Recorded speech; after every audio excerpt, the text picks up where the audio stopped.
여러분 안녕하십니까? 라디오 전망대 송유라입니다.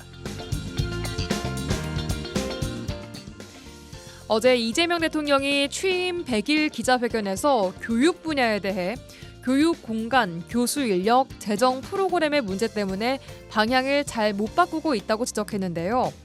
결국은 최악의 경쟁 상태를 해결하지 않으면 안 되는 일이라고 했습니다. 기회는 균등하고 결과는 공정해야 하는 게 입시 문제라는 걸 짚었고요. 교육 문제는 다음 기회에 토론을 하자고 잠시 미뤘습니다. 하지만 교육부 현안은 산적해 있는데요. 우선 교육부 수장이 오랫동안 비어 있습니다. 이 정부 초대 교육부 장관 인선이 낙마로 끝나면서 차기 후보자 인선 과정이 있지만 정부와 보폭을 맞추는 게 관건입니다. 그리고 서울대 10개 만들기 공약도 구체화가 더딘 상황인데요. 이런 과정에서 청소년이 사회에 더 참여하고 정책과 예산을 실질적으로 논의할 교육적인 시스템도 여전히 형식적인 상황입니다. 백년지대계라고 하는 교육 분야에서 청소년들이 다양한 꿈을 꾸고 꿈을 이뤄나갈 수 있는 토양을 만들어주는 논의는 계속돼야겠습니다. 오늘 YMCA 토론 시간에 청소년 정책 제안 이야기 준비했는데요. 이들이 직접 다양한 정책 제안을 하면서 사회 참여를 해 나갈 수 있는 토대를 앞으로 어떻게 만들어야 할 것인가에 대한 토론 해보겠습니다. 또 한 주간 주요 뉴스 이 작가에서 준비했고요. 이슈책까지 준비되어 있습니다. 잠시 후에 뵙죠.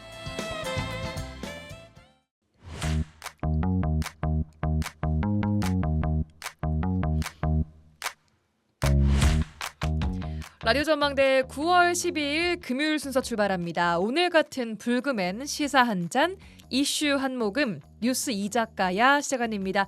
라디오 전망대 메인 작가 이선화 작가와 함께합니다. 어서 오세요. 네, 안녕하십니까. 자, 오늘은 어떤 소식 가지고 오셨습니까? 네, 바다의 적색 등이라고 하는 적조 얘기 들고 왔습니다. 네, 저희가 네. 지난주 이 시간 이슈책 시간에 지역의 네. 적조 발생과 또 대비 상황들 짚어봤고 어제 뉴스 브리핑에서 실제로 피해가 좀 발생했다라고 간단히 짚어봤었는데 맞아요. 일주일 만에 그러니까 적조 피해가 발생을 한 겁니다. 여수에도. 네, 맞습니다. 일주일 전만 하더라도 전남 동부 해역에 유해성 적조가 발생해서 비상이 걸렸다 이런 소식을 전해드렸었는데요. 당시에는 남해와 하동 일대 양식장에서 숭어와 넙치, 조피볼락 약 50만 마리의 대규모 그 피해를 입고 있었습니다. 예. 그런데 아직까지 그때 당시에는 여수에 피해 신고가 되지 않았었던 상황이었죠. 그런데 일주일 만에 적조 피해로 이어졌고요. 피해가 발생한 지역은 여수 돌산읍 군내리 지역 해상 양식장에서 어류가 10만 마리 이상 폐사하는 피해가 발생했습니다. 네, 그러니까 피해가 경남에서 지금 전남 쪽으로 확대가 되는 양상인 것 같습니다. 예. 규모의 차이만 있을 뿐이지 해상 양식장에서 적조가 발생하면 그대로 피해로 이어지는 건 불가피한 것 같아요. 예, 맞습니다. 적조가 해마다 어느 정도는 발생을 하고 있지만요.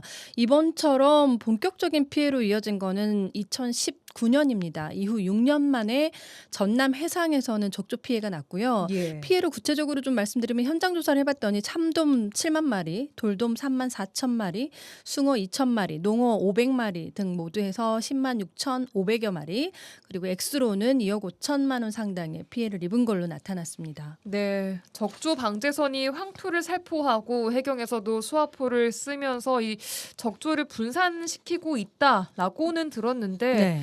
그런 방제 또한 이 피해를 막기에는 좀 역부족이었나 봐요. 네, 방제 선박이 황토를 살포했고 또 해경도 소화포를 분사하면서 대응을 해왔습니다. 그리고 민간에서도 어민들이 그 어선을 몰면서 물살로 적조를 막 분산시키고 있었거든요. 맞아요. 그런데 워낙에 고수원이 지속되고 있었습니다. 그래서 적조가 확산하는 것을 막기에는 역부족이었고요. 전문가들은 지금 기온이 살짝 내려가기는 했습니다만 여전히 바다는 뜨거워서 적조 피해는 계속될 거라고 전망을 내놨습니다. 어민들 고수온의 적조까지 정말 예. 울상입니다. 네. 길게는 몇 년 동안 키워온 어류들이기 때문에 자식을 잃은 마음 드실 것 같은데 네. 가장 중요한 게 피해 보상이겠습니다. 예, 우선 양식수산물 재해보험이라는 게 있는데요. 정부가 보험료의 절반과 그리고 운영비를 지원해서 어업인 부담을 덜어주고는 있습니다. 네. 그래서 족조 피해나 태풍, 저수온, 고수온 등 다양한 자연재해로 양식수산물과 시설에 피해를 입었을 때 지원이 됩니다. 예. 하지만 양식수산물 재해보험 가입률이 37%에 그치고 있어서 예, 피해 보상을 받을 수 있는 길도 쉽지는 않습니다. 보험 가입률이 상당히 낮은 네, 낮은 상황이죠. 잠시만요. 보험 가입률이 상당히 좀 낮다고 보여지는데 왜 이런 겁니까? 네, 우선 보험료가 비쌉니다. 정부에서 지원을 한다고 해도 어민들이 부담하기에는 비싸다는 지적이 지금 계속 나오고 있고요. 영세 어민들의 경우에는 더 부담이 갈 겁니다. 예. 그리고 보상 한도가요. 피해 규모에 상관없이 최대 5천만 원 한도로 정해져 있습니다. 그래서 이거보다 더 큰 대규모 피해를 입었을 경우에는 복구에 한계가 있을 수밖에 없지 않겠습니까? 네. 또 어린 물고기들은 보험 대상에서 제외가 되는 가입 조건이 까다롭기 때문인 걸로 그렇게 알려지고 있습니다. 네, 그래서 이 양식수산물 재해보험에 가입을 한 어민들은 그나마 피해 보상을 어느 정도는 받을 수 있겠습니다만 예. 재해보험에 가입하지 않은 어민들은 어떻게 합니까? 네, 여수시는요, 재해보험에 가입하지 않은 어가의 피해에 대해서 피해액의 절반을 보상을 해줍니다. 그런데 조건이 있습니다. 입식 신고를 한 어가여야 합니다. 입식 신고를 하지 않으면 보상을 받을 수가 없는 것이죠. 네, 입식 신고는 그런데 뭐 필수거나 그렇지는 않습니까, 예, 이게? 필수죠. 필수 필수인데? 상황입니다. 네, 음. 몇 마리를 제가 키우겠습니다라고 음. 하는 입식 신고는 꼭 해야 되는 상황인데 그걸 또 안 한 어가는 피해 보상 받기가 어려운 상황이죠. 그렇군요. 예. 자, 해마다 적조 피해가 이렇게 되풀이되고 있습니다. 물론 6년 만에 큰 피해가 났지만 그래도 적조는 계속 있어 왔습니다. 네. 근본적인 대책 왜 이렇게 세워지지 못하고 있는 겁니까? 네, 저도 그 부분에 좀 집중해서 봤는데요. 족조 피해는 매년 여름철에 고수온과 함께 찾아오는 자연재해입니다. 그래서 자연재해다 보니까 예측이 불가능한 부분이 있어요. 국립수산과학원과 지자체가 합동으로 매년 그 적조 예찰반을 운영을 하는데요. 선박과 헬기를 이용하고요. 실시간으로 수온을 재고 무인 감시 시스템을 활용을 하기도 하는데 그야말로 자연재해다 보니까 예측이 불가능한 측면이 있습니다. 그리고 근본적으로요. 기후 변화로 인해서 해수 온도가 올라가는 거잖아요. 예. 그리고 육상에서 오염물질이 유입되다 보니까 이런 환경적인 요인을 완벽하게 통제하는 것은 거의 불가능한 영역이라고 하기 쉬울 것 같아요. 그리고 사후적으로도요. 황토 살포에 의존하는 방식이 지금 계속해서 진행이 되고 있는데 환경에 영향을 주고 있다라는 지적도 나오고 있습니다. 그래서 다른 대책이 요구가 되고 있는 상황입니다. 또한 그 양식 어가들이 밀집 양식하라는 것도 피해를 키우고 있는 실정이죠. 예. 그래요. 지금 제일 대표적으로 하고 있는 방식이 말씀하시는 황토 살포인데 이게 어쨌든 그 코클로디니움을 붙여서 가라앉히게 하는 건데 네. 이것 또한 뭐 환경에 영향을 좀 준다는 말이 있군요. 맞습니다. 자, 우리가 환경을 대하고 있는 태도가 기후 위기를 낳고도 고스란히 이게 피해로 나타나고 있는 구조로 보입니다. 적조를 막는 기술도 개발을 해야겠습니다만 사람이 할 수 있는 작은 일부터 우리가 해 나가는 게 중요하겠다는 생각이 드네요. 뉴스 이 작가의 이선아 작가와 함께했습니다. 고맙습니다. 고맙습니다.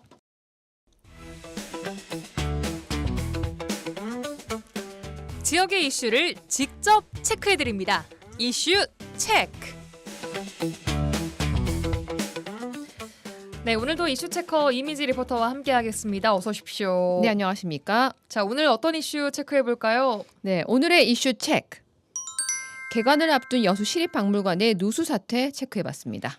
여수 시립박물관 전남 동부권 최초의 공립 역사 박물관으로 계획 단계에서부터 지역민들이 관심을 좀 많이 갖고 지켜보고 있는 사업입니다. 네, 자, 그런데 이게 개관을 얼마 남겨두지 않고 누수가 자꾸 발생을 하고 있다고요? 네. 이 웅천동 인수신공원에요. 준공 중인 여수 시립박물관은요. 지상 1층 연면적 5,600여 제곱미터 규모로 설계돼서요. 지난 2023년 10월 첫 삽을 떴습니다. 현재는요. 80% 공정률을 보이고 있는데요. 외관 공사는 거의 마무리됐습니다. 네. 그런데 전시관 시설 공사 중에 누수가 발견된 겁니다. 현재 공사는 중단이 되어 있는 상황입니까? 네, 맞습니다. 이 누수 언제부터 발생을 했습니까? 여수에 따르면요. 지난 4월 달에 누수가 한 번 발견이 됐고요. 업체가 보수를 했다고 합니다. 그리고 이후 마른 장마가 이어졌잖아요. 그래서 네. 비가 오지 않아서 알 수가 없었는데 7월 달에 큰 비가 한 번 내렸고 그때 기존 누수 부위보다 더 많은 곳에서 누수가 된 것을 확인했다고 합니다. 현재 공사 중단되고 한 3주 정도 됐다고 합니다. 개관을 앞두고 있는 상황에서 비만 왔다 하면 물이 새는 상황이 새로 지은 건물에서 네. 발생을 하고 있는 건데, 네. 자, 개관을 기대했던 시민들, 공사를 뭐 이렇게 했나 하는 실망감 들 것 같아요. 네, 맞습니다.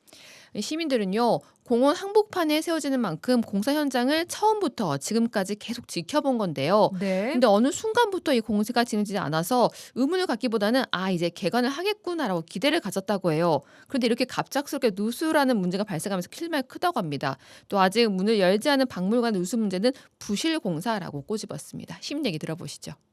일단 관공서 건물이면은 그래도 설계라든지 뭐 그런 것도 꼼꼼하게 잘 하셨을 건데 모르고 있었어요. 그런 상황이 있는지. 이게 개관을 할 줄 알았는데 계속 이렇게 바리케이트 같은 걸 쳐가지고 출입도 막아놓고 그래서 무슨 문제인가 싶은가 했죠. 그러니까 겉보기 보면 돈은 많이 들어간 것 같은데 빨리 이렇게 좀 개관을 해가지고 시민들이 좀 이용을 빨리 했으면 좋겠는데 그게 안 되니까 좀 안타깝죠. 그건 초등학생한테 물어봐도 그 민자 지은 건물이 누수가 된다는 것은 말이 안 되죠. 그 개관을 해야 될 시기인데 안 한 것 같아. 그러면 그 전에 이미 문제가 발생돼서 안 했다는 얘기고. 그럼 부실 공사한 거 아니에요. 이거 어떻게 관리 감독을 잘못해가지고 그런 누수가 발생하게 만들고 그런 300억이 그게 무슨 어린애 장난도 아니고 그런 엄청난 돈이 들어갔는데 그 누수가 뭐 웬 말이에요. 네, 부실공사다라는 말이 나올 수밖에 없는 상황입니다. 시민들의 의견 좀 들어봤고요. 저는 근데 궁금한 게 누수가 발생하면 발생한 부분에 대한 보수 공사를 진행을 하고 네. 빨리빨리 개관 준비를 하면 되는 것이 아닌가 하는 생각이 들거든요. 근데 네. 지금 공사가 아예 중단돼 있다고요? 무슨 얘기예요, 이게? 현재 공사를 담당하는 업체가요. 책임 공방 때문입니다. 여수 박물관 공사 현장을 담당하는 업체가 두 곳이에요. 네. 그러니까 건축물을 짓는 시공업체 그리고 방수를 담당하는 방수업체가 각각 있는 겁니다. 그러다 보니까 이 물이 새는데 방수업체 쪽에서는 이 문제가 자기들만의 잘못이 되는 건 아닐 수도 있다라고 의의를 제기하면서요. 이것을 확인하는 과정 때문에 이 하자보수가 조금 지연되고 있는 것입니다. 그러니까 그 방수업체가 온전히 자신들의 잘못으로 뭔가 책임이 넘어올까 봐 이것을 이의 제기를 한 상황이라고요? 그렇죠. 방수라고 하면 우리가 물이 새는 것 때문에 그 100% 우리가 뭐 방수 문제라고 할 수 있는데 이게 아니라 시공에서 잘못됐기 때문에 방수도 잘못될 수도 있다라는 것을 의의 제기를 한 겁니다. 그러니까 방수업체에서는 시공업체의 잘못일 수 있는데 왜 그렇죠. 우리만의 잘못으로 그죠. 넘기려고 맞아요. 하냐라는 것에 공방이 있기 때문에 지금 잠시 중단이 된 상황이라고요. 네, 그렇습니다. 알겠습니다. 자, 문제는요. 이 박물관 짓기 위해 들어간 예산이 무려 300억 원이 넘습니다. 아까 시민 네. 인터뷰 듣고 왔지만 다 알고 계십니다. 이 내용은. 네. 이 누수 문제에 책임 공방까지 이렇게 더해지고 있으면 시민들의 답답함은 더 커질 수밖에 없어요. 네, 맞습니다. 한 시민은요. 개관 전에 누수 사실을 알았기 때문에 불행 중 다행이다라고 말씀하셨어요. 맞는 얘기도 하죠, 일부. 그렇죠. 예. 그러니까 개관을 하고 나서 이게 물이 샜으면 어떻게 됐을 것 특히 같냐. 박물관인데 여기가. 그렇죠. 네. 또 시간이 걸리더라도 완벽하게 공사를 마무리해야 한다고 전했습니다. 또 한 시민은요. 시민들 혈세가 수백억이 들어가는 공사니만큼 부실 공사에 대한 철저한 조사가 꼭 필요하다고 지적했습니다. 누수가 되면 당연히 그 보수 공사를 철저히 해야 되겠죠. 근데 이제 문제는 단시간에 보수를 하는 것이 중요한 게 아니라 좀 개관이 늦어지더라도 완벽하게 보수를 이렇게 해서 마무리를 해가지고 불편이 없도록 해야지 눈 가리고 아웅식으로 하면 그건 참 아니잖아요. 그러니까 그 공사 기간에 또 마친이라고 또 하다 보면 또 똑같은 상황이 벌어져요. 또 개관을 해놓고 또 누수 샜다고 또 공사 중단해서 또 입장을 관람 못하게 하면 그건 결국은 시민들한테 불편을 초래하게 하는 거잖아요. 이건 시 입장에서 판단을 해볼 때 분명히 뭔가가 잘못된 부분이 있을 것이고 그 부분에 대해서 정밀 조사를 해서 건물을 조사하는 게 아니라 사람, 업자 조사를 해서 뭐가 문제인지 예를 들어서 공사비에 문제가 있었으면 그 공사에 관련된 사람들에 대해서 조치를 취해야 될 것이고 솔직히 말해서 내 주머니에서 나간 세금으로 그 건물들을 짓고 앉아 있는데 그 건물에 문제가 발생했다라면 내 세금이 엉뚱한 곳에 쓰였다라고 판단할 수밖에 없기 때문에 하여튼 철저하게 조사를 해야 된다고 생각합니다. 예, 시민들 이야기도 들어보고 왔습니다. 네. 이게 원래 올해 10월에 개관을 할 계획이었고 네. 이 들어가는 박람회 내 전시실 중에 하나는 또 내년 여수세계 선박람회 홍보 전시실도 있다고 하더라고요. 네, 맞습니다. 그리고 이것뿐만이 아닌 뭐 조선 3도 수군의 훈련 모습을 그린 뭐 10폭의 병풍, 수군 조련도 또 이순신 장군이 명나라 신종 황제로부터 받은 탈사품도 또 검은도왕에 정박했던 영국 군함 수병의 항해 일지 같은 진귀한 유물까지 전시가 될 그런 박물관입니다. 참고로. 네. 현재 누수가 되고 있는 곳이요. 사무실도 있지만 전시실도 있습니다. 그러니까요. 네. 예. 자, 현재 보수공사로 인해 개관은 내년으로 미루어져야 하는 상황입니다. 여수시 어떤 입장입니까? 어제 오후 한국건축시공기술사협회에서요. 하자 검정을 실시하고요. 1차적으로 원인 추정에 대한 검증을 끝냈습니다. 여수시에서는요. 더 이상 시간을 끌 수 있는 상황이 아니기 때문에 최대한 빨리 누수에 대한 보수 공사를 진행할 예정이라고 하는데요. 네. 그래서 이후에 책임 공방을 절차 끝나면 투입된 예산만큼 업체들에게 구상권이나 손해배상을 청구할 가닥을 잡고 있습니다. 여수시 문화유산과 신현식 주무관 인터뷰입니다. 그 책임 관련해가지고는 일단적으로 결론이 났다고 저희는 보고요. 저희가 이제 업체에서 수용할 때까지 마냥 기다릴 수는 없는 상황이니까 우선은 저희로서는 보수공사를 먼저 시행을 하고 그 이후에 공방이 더 필요하다고 하면은 그거에 대한 절차는 진행을 하고 보수공사는 별도로 또 진행을 할 예정입니다. 그 해당 누수 문제에 대해서 노출 방수공법으로 보수를 하는 걸로 내부 방침을 마련한 상태입니다. 근데 이제 저희가 시공기술사협회에서 하자 감정을 하고 이 보수 방안에 대해서도 자문을 주기로 했으니까 그 자문까지 포함을 해가지고 적절한 보수 방법과 범위를 최종적으로 확정해서 보수 공사를 진행하도록 하겠습니다. 예, 여수시 문화유산과 신현식 주무관이었습니다. 그러니까 여수시 입장은 지금 시간을 끌 수 있는 상황이 아니기 때문에 그렇죠. 일단 시의 돈으로 추가적으로 이 보수공사를 진행을 하고 추후에 책임을 물어서 이 시공사든 방수업체든 이 구상권을 청구하겠다, 네, 손해배상을 맞습니다. 청구하겠다라는 입장 알겠습니다. 네. 어제 이루어진 하자 점검에 대한 결과는요. 2주 정도 소요될 것으로 보고 있습니다. 예. 그리고 여수시에서도요. 행정 절차를 진행해서 빠른 시일 내에 보수 공사를 할 예정입니다. 네, 오늘 여수 시립박물관에 대한 누수 문제 좀 점검해봤습니다. 이미지 리포터와 함께했습니다. 고맙습니다. 네, 감사합니다.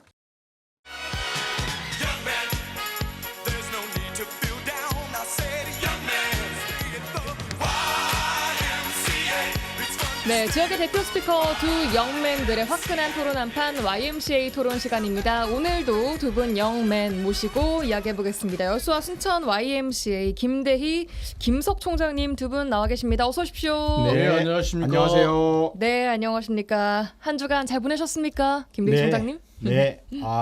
생각지도 않았는데 어느 날 쑥 다가온 당신. 가을. 이게 하루아침에 오더라고요.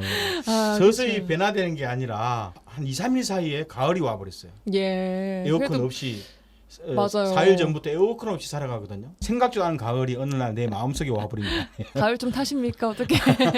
그런 거고 요즘 YMCA는 청소년 정책 제안 대회 끝나면서 양성평등 축제도 웅천 친수공원에서 진행을 했거든요. 예. 여수시 청소년 성문화센터하고 여수 YMCA가 여수시 양성평등기금, 양성평등기금을 받아서 한 2,000여 명 시민들하고 재미있게 양성평등에 관계된 주제로 그림도 그리고 여러 가지 전시회도 하면서 뭐 이번 금요일 토요일은 좀 바쁘게 했고요. 예. 또 9월 말 저희가 추석 전에 또 자원순환 축제를 저희가 준비하고 있거든요.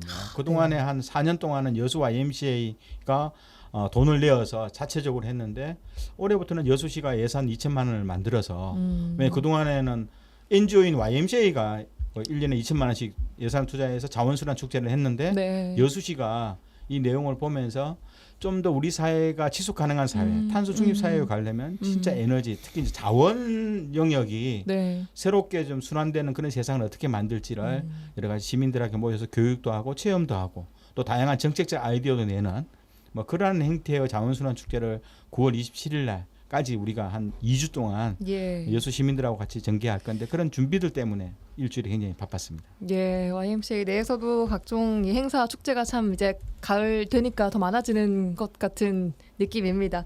자, 김석 총장님 한 주간 잘 보내셨습니까? 네, 뭐 저는 전국을 좀 돌아다녔고요. 그래요? 어쩐 일로? 예. 화요일에는 저기 순창군에서 민주시민 교육이 필요하다고 해서 미력 하나마 제가 또 포스트잇을 들고 전국을 돌아다니면서 한때 민주시민 교육 또 한국 YMCA 퍼실리테이션 자격과정을 만든 장본인 아니겠습니까?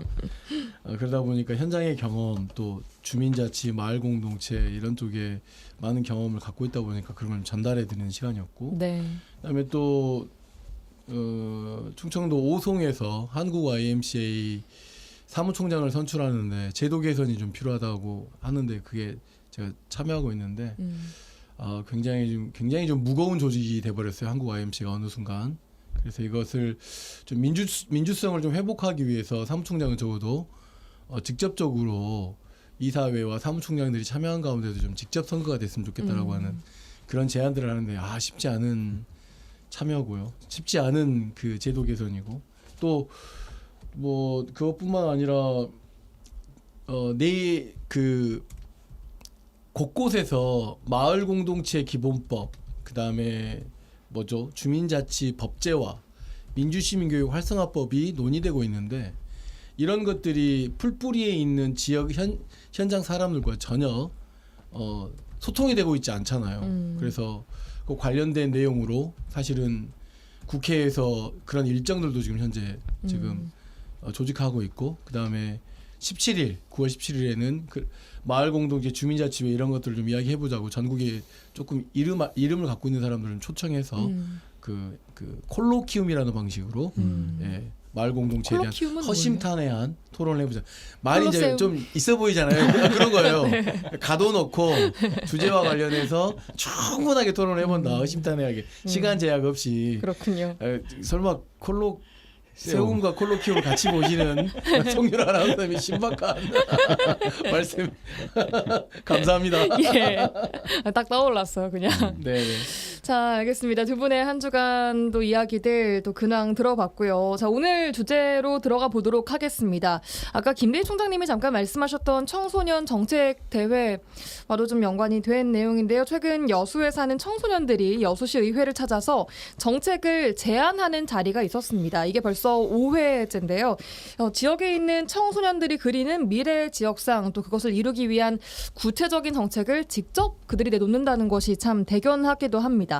앞으로 이 청소년들이 미래 사회상을 들고 어떻게 지역사회에 참여할 것인가를 고민하는 것은 이제 우리 어른들의 몫이 아닌가 싶은데요.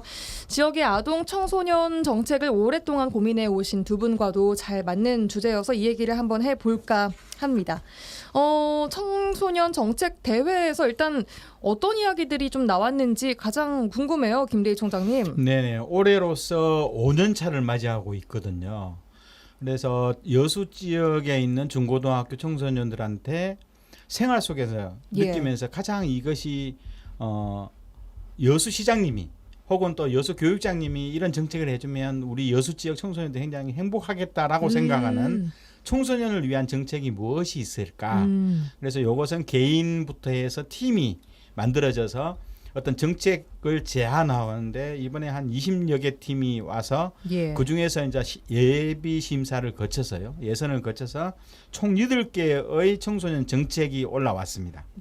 그중에서 대체적으로 보면 학교 밖 청소년 동아리 지원 정책들, 학교 밖이니까 학교를 다니지 않는 청소년을 의미하겠죠.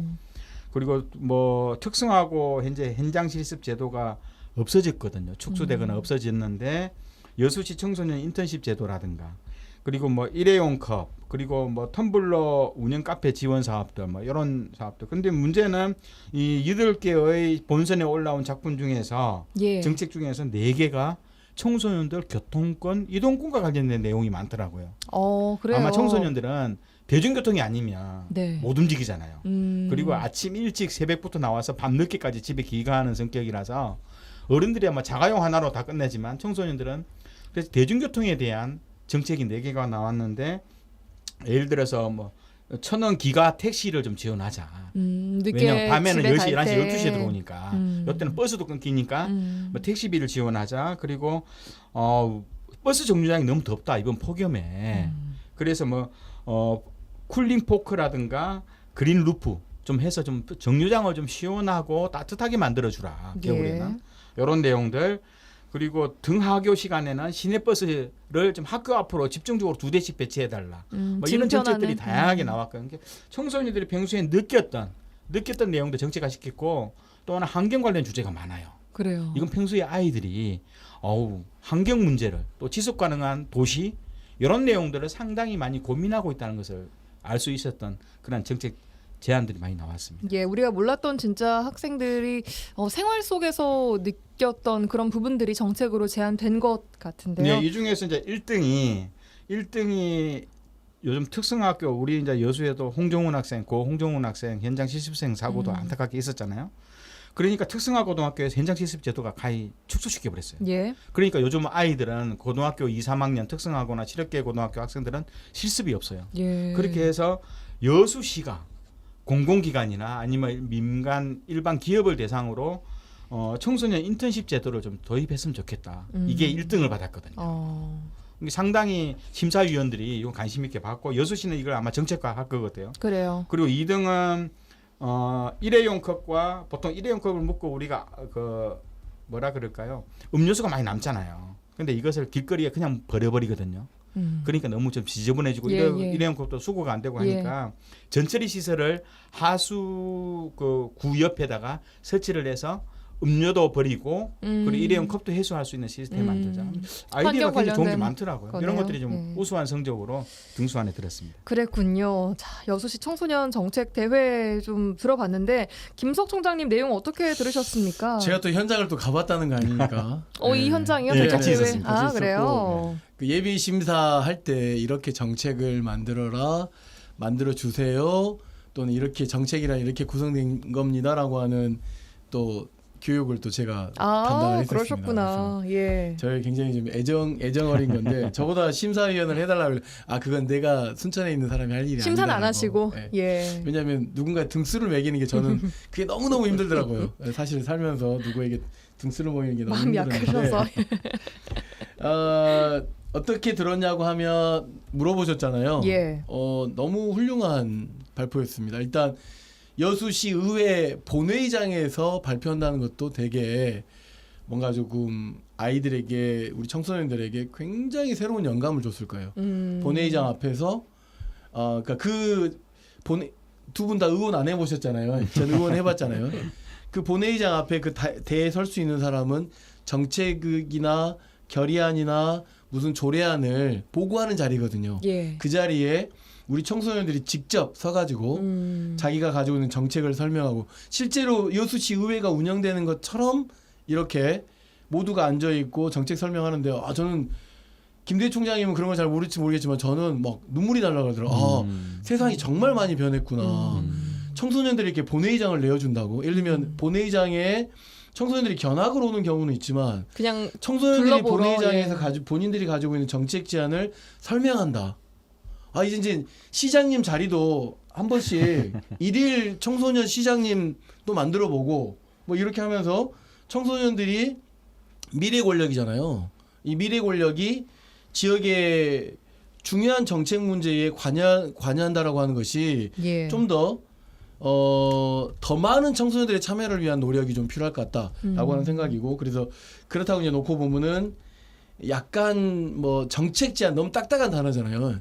그 뒤에 뭐 정책 페스티벌 아니면 청소년 축제 하면서 정책을 한 분과로 넣어서 정말 이렇게 놀이처럼 축제처럼 할 수 있을 것 같은데 김재희 총장님 정도 여수시의 어떤 역량 정도면 충분히 가능할 텐데 좀 그 점은 조금 아쉽다. 왜냐하면 순천은 순천 YMCA에게 이런 기회를 안 주기 때문에. 아 그런 게 예. 순천은 없습니까? 아 있죠. 뭐 청소년 참여예산이랄지 청소년 정책대회가 있긴 예. 한데 모르겠어요. 왜 YMCA를 이렇게 배제하고 하시는지. YMCA 많은 노하우와 예, 그런 것들이 있는데 이제 김대희 총장님이나 이렇게 여수 YMCA나 여수시의회나 여수시가 이제 사이가 너무 좋은가 봐요. 그러니까 그런 정책들을 할 때 더 많은 청소년들이 참여할 수 있는 방법들을 고려했으면 좋겠고, 두 번째는 반드시 이 제안 내용을 정책화한다라고 하는 여수시장과 여수시의회 의장의 약속이 좀 필요할 것 같습니다.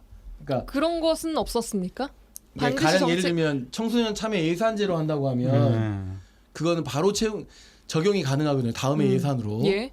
근데 이제 정책 제안이 됐기 때문에 결국은 청소년 정책을 제안했고 수용하는 또 주체는 또 시장이거나 의회이지 않습니까? 아마 남은 절차가 있을 것 같긴 한데 8가지 정책 정도는 충분히 해볼 수 있을 것 같거든요.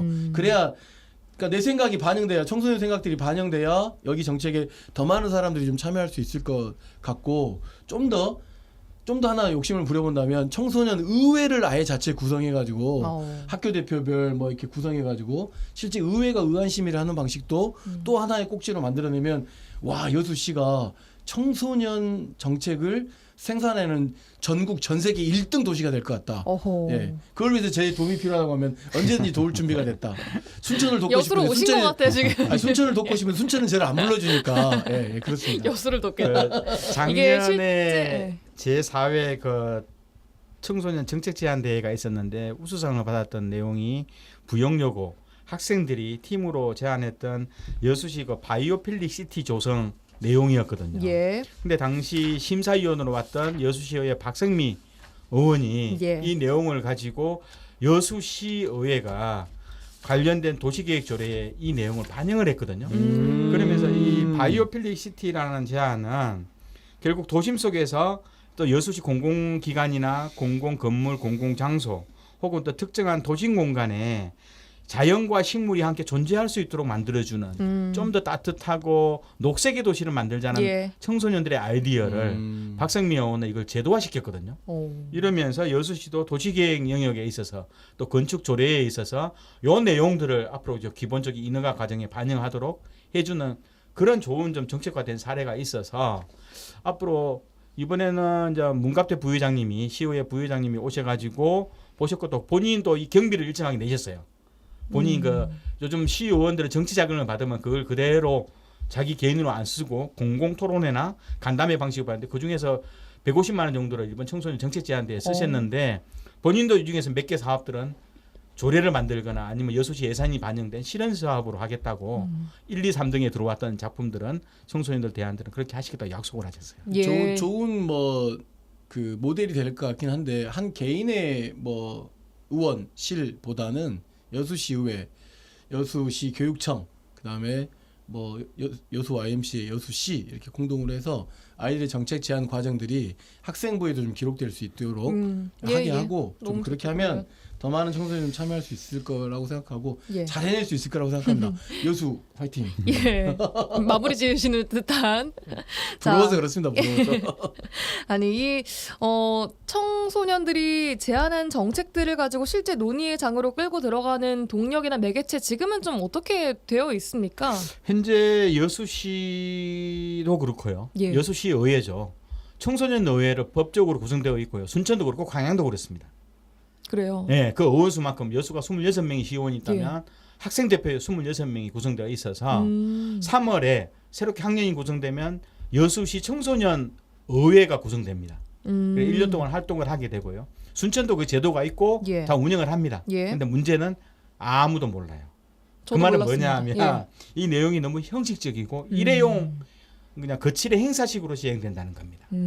여기에 대한 예산이 반영 안 돼 있기 때문에. 예. 그런데 여기는 대체적으로 학교 추천을 받거나 공개 모집을 하지만 학생들이 모르니까요. 관심도 아름마름 아까 말한 생기부에 들어가야 된다거나 하는 목적으로 아름마름 들어와서 이게 학연이나 지연 이런 형태로 학생들이 들어오거나 혹은 또 잘 모르니까요.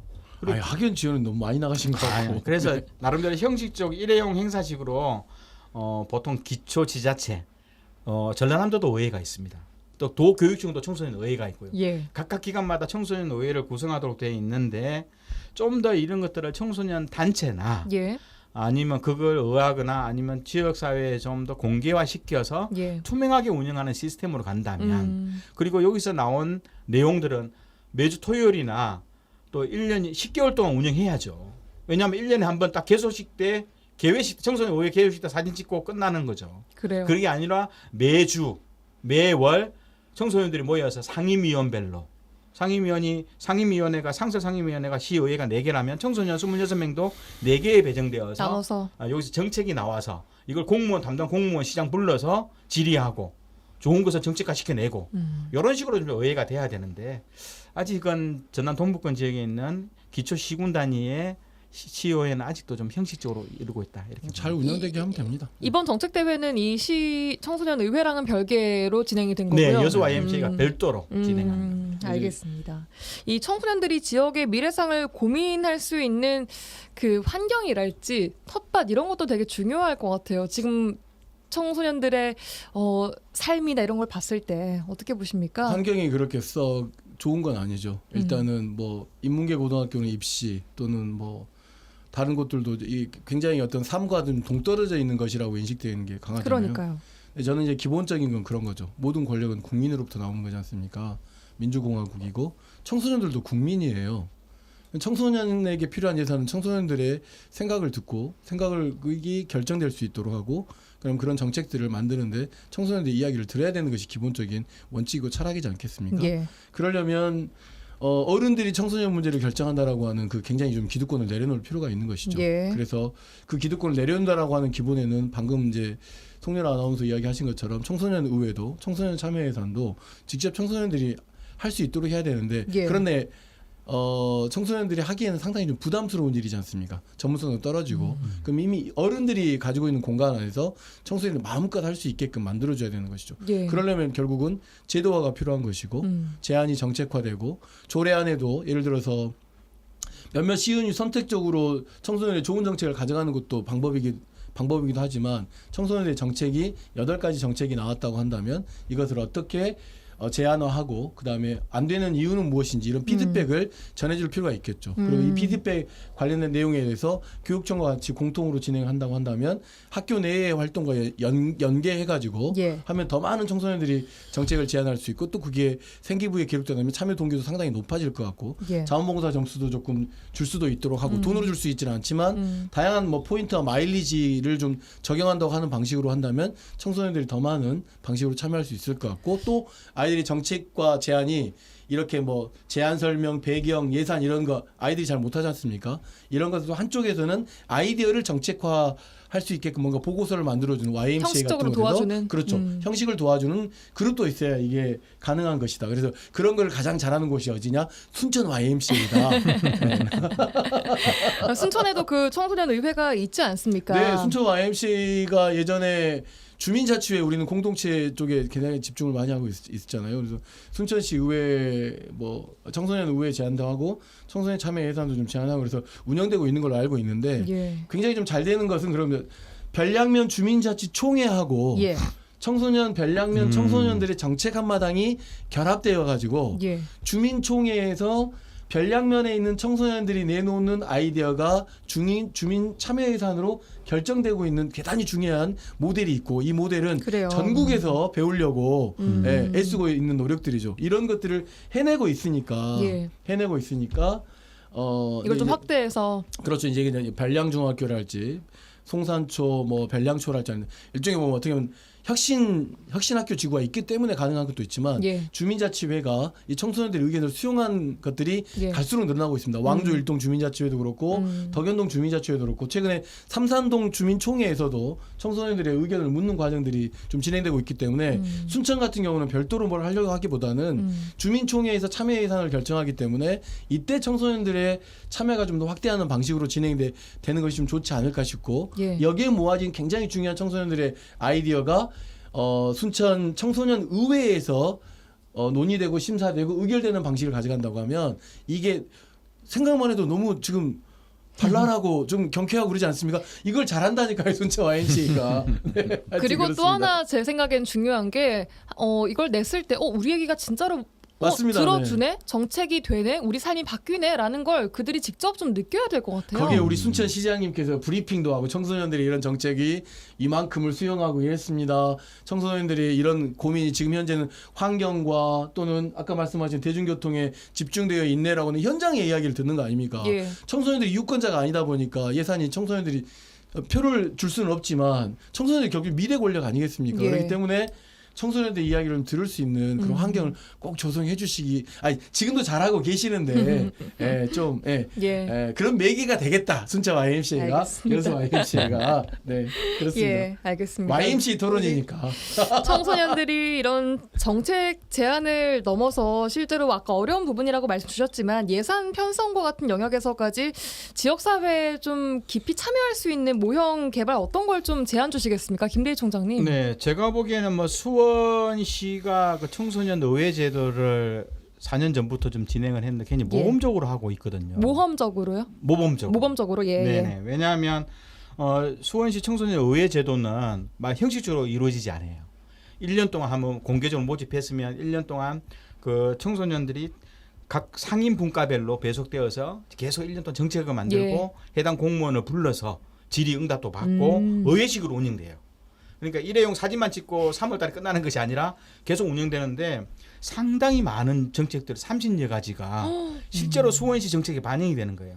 그중에 뭐 작년 같은 경우가 나왔던 주요한 내용들이 요즘 청소년 도박이라든가 마약 그리고 디지털 성범죄 등이 굉장히 많잖아요. 은연중에 청소년들 생활 속에서 이런 문제를 겪는 친구들을 도와주고자 하는 정책들을 청소년 스스로가 제안을 하는 거예요. 수원시가 이런 문제를 겪고 있는 청소년들을 위해서 예방 교육을 한다거나 아니면 치유 상담 프로그램을 운영해 준다거나 또 그런 아이들이 어떤 직접적으로 구제를 해줄 수 있도록 좀 정책화 시키면 좋겠다 해서 수원시가 이걸 직접 내용화시켜서 정책화 예산 반영하고 담당 팀을 만들고 해서 수원시 청소년들이 거의 막 15% 정도, 20% 정도가 여기에 대한 관심을 가지고 도움을 받기도 하고요. 두 번째로는 요즘 청소년들이 킥보드 많이 이용하잖아요. 청소년 그 이동형 교통수단에 대해서 매너 제도를 좀 해보자. 사실 교육을 받자는 거죠. 헬멧도 쓰고 혹은 놓을 때는 어떻게 하고 안전하게 어떻게 탈 건지를 사전에 단 몇 시간이라도 교육하는 사람들한테 매너증을 줘. 이런 것들이 다 현실화된 정책인데 이제 문제는 이런 정책들이 아까 김석 총장님 말씀하신 것처럼 담당 공무원하고 논의를 하고 의원들하고 논의를 하고 또 옆에는 청소년 단체들이 같이 지도를 해줘요. 지도라기보다는 정책을 만들 때 아이디어와 내용들을 도와주는 거죠. 네, 도와주면서 청소년들 예산은 이렇게 만들어지는구나. 뭐 이런 아이디어를 같이 만들어주면서 좋은 모델을 만드는 거죠. 저는 학교 내에 수업 과정이 하나 있어야 된다고 생각해요. 관련해서? 뭘 자꾸 도와준다 그래요. 국민한테. 국민은 국민들끼리 평등한 거지. 그러면 정말 청소년들의 예산이나 이런 것들이 필요하다고 하면 정책 관련된 과정들도 뭐 특별하게 학교가 몇 군데 시범학교로 하면 되죠. 수업 과정에 넣으면 될 거라고 생각하고 두 번째는 예산 편성 과정이 굉장히 전문 영역이라고 생각하는 것은 그렇게 생각하면 안 돼요. 일반 시민이 필요하다고 하는 제안하면 누가 예산을 편성해요? 결국 우리가 위임한 시의원들이나 공무원들이나 시장이 편성하는 거예요. 그럼 청소년 아이디어만 내는 거고 그 아이디어를 구체화하는 것은 아까 YMCA나 아니면 이런 것들을 지원하는 사람들이 하면 되는 거라고 생각하는 거거든요.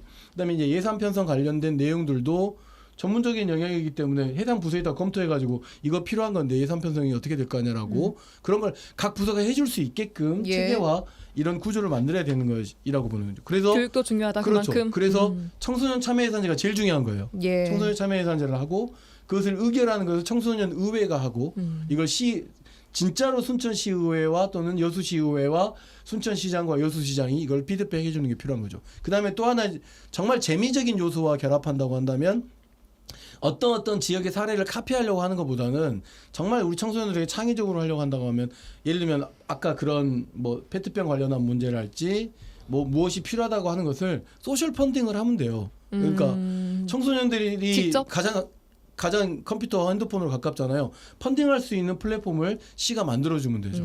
그래서 거기에 시민들이 청소년의 아이디어에 대해서 계속 피드백도 주고 그러다 보면 막 순위도 좀 바뀌고 막 네, 이런 서로 방식으로 신나서 더 하고 그렇죠. 더 할 수 싶어지는 있게끔 거죠. 되는 거죠. 그러다 보면 정책 제안 스타도 나오는 거고 축제가 되는 거고 굉장히 유명한 가수도 불러서 그런 걸 축하해주기도 하고 이런 방식으로 페스티벌 열 수 있는 그렇죠. 것이고. 축제와 이런 축제와 놀이가 결국은 청소년의 정책이 알겠습니다. 되더라 예산이 편성되더라 이렇게 그런 걸 제가 잘한다는 거죠.